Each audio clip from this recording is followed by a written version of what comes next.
In the top stories, Director of Public Prosecutions discontinues case against Larry Vaughn. Antigua and Barbuda residents react to increase in national minimum wage, and Dutch court convicts 3 men over MH17 downing. Hello and welcome to the ZIZ Midday newscast. Today is Friday, the 18th of November, 2022. I'm Jason Davis. Nationally, the Director of Public Prosecutions has announced that the court discontinued the case against former Customs Officer Larry Vaughn. A press release from the DPP's office said, quote, "A letter was sent to the former Director of Public Prosecutions, Mr. Valston Graham, by Mr. Vaughn's attorney, requesting that the matter be reviewed. I'm aware that it was the intention of the then director to discontinue the matter," end quote. The release said administrative changes and other matters delayed the discontinuance and, quote, "On a personal review of Mr. Vaughn's matter, I have concluded that the matter should be discontinued. No social media post has any bearing on my discontinuance," end quote. In 2018, Vaughn was initially charged with trespassing, battery on police, resisting arrest, and obstruction.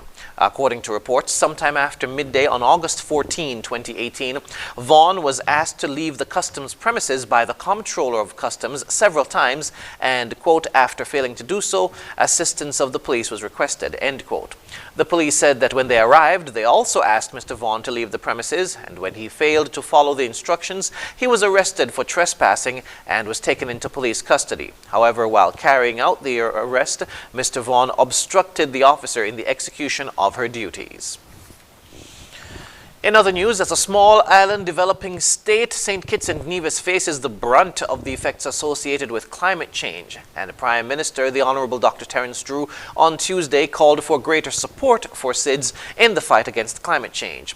At the 77th session of the UN General Assembly, Prime Minister Drew called for a resolute recommitment to multilateral cooperation on issues related to climate change. Further, Prime Minister Drew reiterated that the Multidimensional Vulnerability Index should be used as the standard in accessing the true position of nation-states. According to the Center for Strategic and International Studies, the Multidimensional Vulnerability Index seeks to increase eligibility for small island developing states to receive greater financing to address their unique vulnerabilities, namely their proximity and reliance to the ocean and climate change. As part of its Open Day 2022, the Vision and Purpose Academic Institute is inviting the general public to learn more about the operations of the institute and how they can benefit in the field of academia. The Open Day is being held on Friday, 18th November. The Vision and Purpose Academic Institute Open Day is being held at its premises at Clico Housing Development. The institute is a non-profit organization in partnership with the Ministry of Education and other entities geared to the academic advancement of the citizens of St. Kitts and Nevis. The institute currently offers 6 subjects: math, English, accounting, business studies, office administration, and EDPM at the CSEC level. Each course is taught by experienced tutors in a combination of physical and online classes. According to a statement, since its inception in 2018, the institute has made several donations and offered scholarships annually to financially challenged students.